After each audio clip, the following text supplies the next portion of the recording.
তৈরি করবো পরে শ্রবণ করবো। এখন আপনার কাছে আমার প্রশ্ন, আসলে মানুষ সমাজের মধ্যে আসে, নামাজ পড়ে বা পড়তে চায়, কেউ বাদ দেয়, আসে আসে না, এগুলোর পিছনে কারণ কি একটা সমাজের কমিটির দোষ, না তার নিজের গার্জেন এখন বাবা সমাজে এখন বিভিন্ন শ্রেণীর মানুষ, সমাজ একটা সমাজ গঠিত হতে গেলে কয়েক পদের মানুষকে নিয়ে এই সমাজটাকে গঠিত হয়।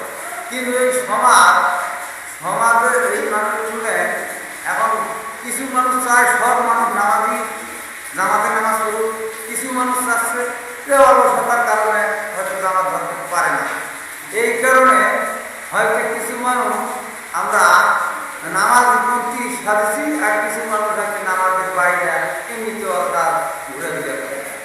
এতে এহকালও হারাইল সে ব্যক্তি, পরকালও হারাইল। আর যে ব্যক্তি নামাজ পড়তেছে এবং পড়বে যাচ্ছে, তাদের আল্লাহ কোনো না কোনো জায়গায় আল্লাহ মাফ করে দিতে পারে।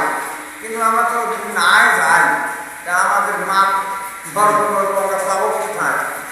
কাজে এখন নামাজের মধ্যে অনেক মানুষ নামাজ ছাড়া, অনেক মানুষ অত্যাচার ঘুরে ফিরে করে।